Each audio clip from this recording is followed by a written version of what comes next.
Welcome back to BCN news. NTR వర్ధంతి సందర్భంగా మంత్రి లోకేష్, నారా భువనేశ్వరి హైదరాబాద్లోని ఎన్టీఆర్ ఘాట్ వద్ద నివాళులర్పించారు. నాయకుడిగా, సీఎంగా ప్రజలకు ఆయన చేసిన సేవలు గుర్తు చేశారు. అనంతరం లోకేష్ మాట్లాడుతూ ఎన్టీఆర్ ప్రపంచం సృష్టించి టీడీపీని అధికారంలోకి తీసుకొచ్చారని గుర్తు చేశారు. తెలుగు జాతి ఎక్కడ ఉన్నా అగ్రస్థానంలో ఎదగాలని లోకేష్ ఆకాంక్షించారు. ₹2 కిలో బియ్యం, మహిళలకు ఆస్తుల్లో సమాన వాటా తదితర సంస్కరణలు తీసుకొచ్చిన మహోన్నత వ్యక్తి ఎన్టీఆర్ అని కొనియాడారు. ఆయనకు తప్పనిసరిగా భారతరత్న వస్తుందని ఆశిస్తున్నట్లు తెలిపారు. విశ్వవిఖ్యాత నట సార్వభౌమ స్వర్గీయ శ్రీ నందమూరి తారక రామారావు గారి 29వ వర్ధంతి సందర్భంగా పెద్ద ఆయనకి ఘన నివాళి అర్పిస్తున్నాం. ఎన్టీఆర్ అనేది కేవలం 3 అక్షరాలు కాదు, ఒక ప్రభంజనం. అటు సినిమా రంగంలో కానివ్వండి, రాజకీయాల్లో కానివ్వండి ఆయన నంబర్ 1గా నిలిచిన వ్యక్తి.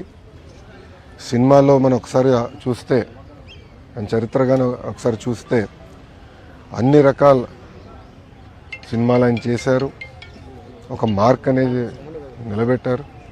దాని తర్వాత రాజకీయాల్లోకి వచ్చిన తర్వాత కేవలం 9 నెలల్లో ఒక ప్రభంజనం సృష్టించి తెలుగుదేశం పార్టీని అధికారంలోకి తీసుకొచ్చిన వ్యక్తి అన్న ఎన్టీఆర్. ముఖ్యమంత్రి అయిన తర్వాత కూడా రిలాక్స్ అవ్వకుండా ₹2 కిలో బియ్యం కానివ్వండి, పటేల్ పట్వారీ వ్యవస్థ రద్దు చేస్తాం కానివ్వండి, మహిళలకి ఆస్తుల్లో సమాన హక్కు కల్పిస్తాం కానివ్వండి, ఇట్లా అనేక సంస్కరణలు తీసుకొచ్చారు అన్న ఎన్టీఆర్. అన్న ఎన్టీఆర్ వల్లనే ఈరోజు తెలుగోళ్ళు తలెత్తుకుని తిరిగే పరిస్థితి వచ్చింది. ఆనాడు భారతదేశంలో తెలుగోళ్ళు అంటే మద్రాసీలు అనేవారు. కానీ తెలుగు జాతి గర్వించే విధంగా ఆయన మన గలం ఢిల్లీలో వినిపించారు. ఆనాడు ఆయన బర్తరఫ్ చేస్తే కేంద్ర ప్రభుత్వంతో పోరాడి మళ్ళీ పార్టీ అధికారంలో నిలబెట్టుకున్న వ్యక్తి అన్న ఎన్టీఆర్. ఒక వ్యక్తితో ప్రారంభమైన తెలుగుదేశం పార్టీ ఈరోజు 1 కోటి మందితో సభ్యత్వాలు తీసుకుని నిజంగానే చాలా గర్వకారణం. ఏ ఆశయాలతో అయితే అన్న ఎన్టీఆర్ తెలుగుదేశం పార్టీని స్థాపించారో మేమందరం కలిసికట్టుగా తెలుగు వాళ్ళు ఎక్కడున్నా వాళ్ళకి అండగా నిలబెడడానికి, తెలుగు జాతి ఎక్కడున్నా వాళ్ళ అగ్రస్థానంలో ఉండాలని లక్ష్యంతో మేమందరం అహర్నిశలు పనిచేస్తామని మీకు తెలుపుకుంటూ, ఆయన ఏ ఆశయాలతో అయితే పార్టీని స్థాపించి ఏ ఆశయాలతో అయితే పార్టీని నడిపించారో మాకు ఇప్పుడు కూడా తెలుసు. ఇటు తెలంగాణ కానివ్వండి, అటు ఆంధ్రాలో కానివ్వండి సీనియర్ నాయకులు ఉన్నారు, వాళ్ళందరూ మాకు గుర్తు చేస్తూ ఉంటారు. మేము ఎప్పుడు దారి తప్పితే మాకు 2 ముట్టకాయలు వేసి మళ్ళీ దారిలో పెడతారు మమ్మల్ని. సో నాకు ఆ కమిట్మెంట్ ఉంది. ఏ ఆశయాలతో అయితే పార్టీని స్థాపించారో అదే ఆశయాలతో పార్టీని మేము ముందరు తీసుకెళ్తాం. ఈరోజు తెలుగుదేశం పార్టీ ఎన్డీఏలో చేరిక అన్కండిషనల్. ఎన్నికల ముందలు చేరాం. మేము ఎప్పుడు కోరేది తెలుగు రాష్ట్ర ప్రజల కోసం, వాళ్ళు ఎదుర్కొన్న సమస్యల పరిష్కారం కోసం మేము అహర్నిశలు పనిచేస్తాం. దాంట్లో భాగంగా విశాఖ ఉక్కుకు వచ్చేగల ఆనాడు ఉమ్మడి రాష్ట్రంగా ఉన్నప్పుడు విశాఖ ఉక్కు ఆంధ్రుల హక్కు అనే ఉద్యమం జరిగింది. అందరం అంటే ఇటు తెలంగాణ కానీ అటు ఆంధ్ర రాష్ట్ర ప్రజలు కానీ కలిసికట్టుగా పోరాడి ఉక్కు ఫ్యాక్టరీ సాధించారు. ఆ ఉక్కు ఫ్యాక్టరీ గతంలో వాజ్పేయి గారు ప్రధానమంత్రిగా ఉన్నప్పుడు ఇట్లనే పరిస్థితి వస్తే ఆనాడు బాబు గారు, ఎర్రంనాయుడు గారు సంప్రదింపులు చేసి విశాఖ ఉక్కుని కాపాడుకున్నారు. అదేవిధంగా ఇప్పుడు మళ్ళీ చంద్రబాబు నాయుడు గారు, కేంద్రంలో ఉన్న నరేంద్ర మోడీ గారి నాయకత్వంతో మన నిర్మలా సీతారామన్ గారు, కుమారస్వామి గారు కలిసికట్టుగా కూర్చుని విశాఖ ఉక్కుని కాపాడుకోవాలంటే వాళ్ళు అదనంగా నిధులు ఇస్తున్నారు. రాష్ట్ర ప్రభుత్వం కూడా అంటే పవర్, వాటర్ సబ్సిడీ ఇచ్చి ఉక్కు ఫ్యాక్టరీ, ఎందుకంటే అది స్ట్రాటజిక్ అసెట్, భారతదేశానికే కాపాడుకోవాలి, ప్రైవేటీకరణ జరగకుండా చేయాలి అనే లక్ష్యంతో మేము మాట్లాడుకుని సంప్రదింపులు చేసాం. 7 నెలల్లో సాధించుకున్నాం. ఎన్నికల్లో ఇచ్చిన హామీని నెరవేర్చాలని కోరుతూ చలో విజయవాడ కార్యక్రమం చేపట్టిన వాలంటీర్లను ఎక్కడికక్కడ అడ్డుకోవడం, హౌస్ అరెస్ట్ చేయడం హేయమైన చర్యని ఏపీ ఎన్జీఓ అసోసియేషన్ రాష్ట్ర మాజీ అధ్యక్షుడు, ప్రభుత్వ మాజీ సలహాదారు నలబారు చంద్రశేఖర్ రెడ్డి ధ్వజమెత్తారు. సచివాలయంలో మంత్రివర్గ సమావేశం సందర్భంగా తమ సమస్యను సీఎం దృష్టికి తీసుకెళ్లేందుకు వాలంటీర్లు చలో విజయవాడ కార్యక్రమాన్ని చేపట్టారని, కానీ వారిని అడ్డుకోవడం ప్రభుత్వ నియంత్రణతో ధోరణికి నిదర్శనమన్నారు. ప్రభుత్వానికి తెలియజేయడం కోసం చలో విజయవాడ కార్యక్రమాన్ని ఈ రోజున చేపట్టినప్పుడు వాళ్ళని హౌస్ అరెస్ట్ చేయడం, అదేవిధంగా ఎక్కడికక్కడ ఆపి నిలుపుదల చేయడం, విజయవాడకు వచ్చిన వాళ్ళను కూడా మరి విజయవాడలో కూడా వాళ్ళని సెక్రటరియట్ వైపు పోకుండా ఆపడం అనేది చాలా హేయమైన చర్య. ఎందుకంటే ఈనాడున్నటువంటి ప్రభుత్వం మరి ఎన్నికల ముందు ఉగాది రోజున ఈనాడున్నటువంటి ముఖ్యమంత్రి ఈ వాలంటీర్ వ్యవస్థను తప్పకుండా మేము వచ్చిన తర్వాత కొనసాగిస్తాం, అంతేకాకుండా వారికి ఆనాడు ఇస్తున్నటువంటి 5,000 రూపాయలు నెలకిస్తున్నారు, దాన్ని 10,000 మేము వచ్చిన తర్వాత చేస్తాము అని చెప్పేసి హామీ ఇవ్వడం.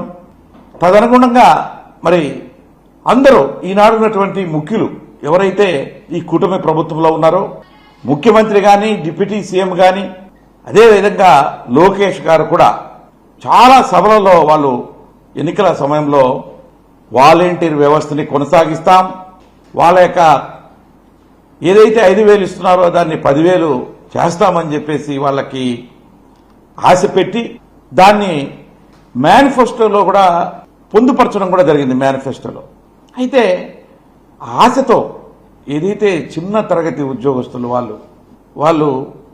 వాళ్ళకి 5,000 నుంచి 10,000 చేయకపోగా వారికి జూన్ మాసం నుంచి అంటే దాదాపుగా 7 నెలలు పైగా ఇంతవరకు వాళ్ళకి ఆ 5,000 జీతం కానీ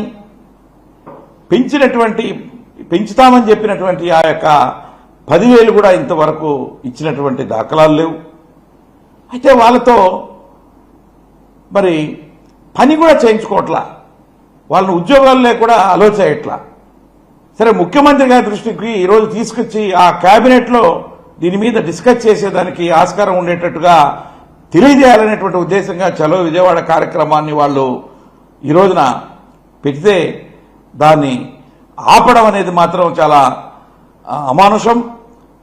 దాన్ని తీవ్రంగా నేనైతే ఖండిస్తున్నాను. వాళ్ళు ఎక్కడా కూడా ప్రభుత్వానికి వ్యతిరేకంగా కాదు, మీరు చెప్పినటువంటి విషయాన్ని కేబినెట్లో చర్చించి మాకు న్యాయం చేయండి అని చెప్పడానికి మాత్రం విజయవాడకు వస్తే వాళ్ళని ఎక్కడికెక్కడ ఆపు చేసి ఇళ్లలో హౌస్ అరెస్టులు చేసి ఎక్కడెక్కడ ఏం చేశారో మరి అలా చేయడం అంత అవసరమా, అంత చిన్న తరగతి ఉద్యోగస్తుల్ని అని చెప్పేసి కూడా నేను ఈ సందర్భంగా తెలియజేస్తున్నా.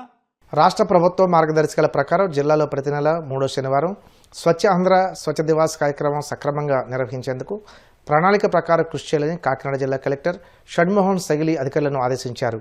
ప్రతి నెల 3వ శనివారం స్వచ్ఛ ఆంధ్ర స్వచ్ఛ దివాస్ కార్యక్రమం అమలుపై కాకినాడ కలెక్టరేట్ నుండి joint collector Rahul Meena, commissioner భావనతో కలిసి అన్ని మండలాల ఎంపీడీఓలు, మున్సిపల్ కమిషనర్లతో కలెక్టర్ వీడియో కాన్ఫరెన్స్ ద్వారా మాట్లాడారు.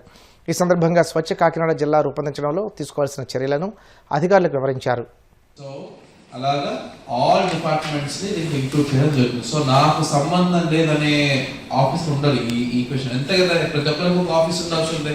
ప్రతి ఒక్కరికి ఎక్కడో ఒక చోట ఎక్కడో మీరు పనిచేస్తూనే ఉంటారు. So for example survey department లో ఉంటే అట్లీస్ట్ మండల సర్వేయర్ మేబీ తహసీల్దార్ ఆఫీస్ లో కూర్చున్నా, అట్లీస్ట్ జిల్లా సర్వేయర్ వరకు అయితే మాత్రం సర్వే ఆఫీస్ అయితే క్లీన్ చేసుకోవాల్సి వస్తుంది. సో అలాగా every department will have someone who will be taking care of that. Offices లో మాత్రం మన ఆఫీసర్స్ నుంచి చూసుకోవాలి. రెగ్యులర్ గా చేసే వర్క్స్ ని ఒక డ్రైవ్ లాగా అందరినీ పార్టిసిపేట్ చేయాలనే ఉద్దేశం. Next, cleaning of garbage vulnerable points. ఎక్కడన్నా పదే వేస్తున్న పాయింట్స్ ఉన్నాయి.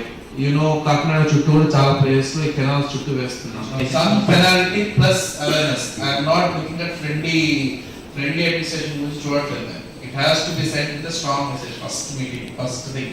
సో ఏదో చెప్తూ ఉంటారు అన్న ఇంప్రెషన్ కలిగించదు.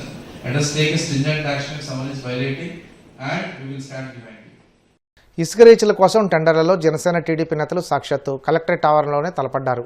సిద్ధవటం రీచ్ దక్కించుకోవడానికి పులివెందుల మాజీ ఎమ్మెల్సీ బీటెక్ రవి వర్గీయులు, సిద్ధవటం మండలానికి చెందిన జనసేన నాయకుడు అధికారి కృష్ణ వర్గీయులు మైనింగ్ డీడీ కార్యాలయం చేరుకున్నారు. అక్కడ బీటెక్ రవి అనుచరులు ఒక్కసారిగా కేకలు వేస్తూ టెండర్ వేయడానికి పోటీగా వచ్చిన జనసేనకు చెందిన వారిపై దౌర్జన్యానికి దిగారు. జనసేన కార్యకర్తలను టెండర్లు వేయకుండా పదే అడ్డుకుంటూ మాజీ ఎమ్మెల్సీ బీటెక్ అనుచరులు నానా బీభత్సం సృష్టించారు. పరిస్థితి ఉధృతంగా మారడంతో పోలీసులు లాఠీచార్జ్ చేయవలసిన పరిస్థితి ఏర్పడింది. వార్తలు ముగించే ముందు ముఖ్యాంశాలు మరోసారి. కష్టాల్లో ఉన్న స్టీల్ ప్లాంట్ను కేంద్రం రక్షించింది. విశాఖ స్టీల్ ప్లాంట్ పరిరక్షణకు ఇచ్చిన హామీని నిలబెట్టుకున్నామన్న కేంద్ర సహాయ మంత్రి భూపత్ర శ్రీనివాస్ వర్మ. విశాఖ స్టీల్ ప్లాంట్ నిర్వహణకు ఎప్పుడు ఇబ్బంది వచ్చినా ఆదుకున్నది ఎన్డీఏ ప్రభుత్వమే. విశాఖ ఉక్కును మళ్లీ కాపాడుకోగలిగామన్న సీఎం చంద్రబాబు.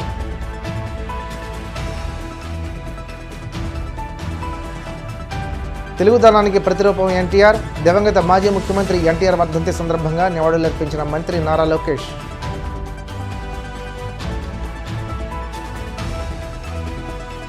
వాలంటీర్ల నిరసనను అడ్డుకోవడం హేయం.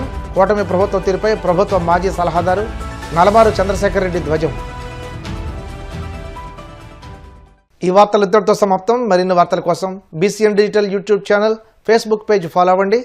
అప్డేట్ వార్తల కోసం ప్లీజ్ సబ్స్క్రైబ్.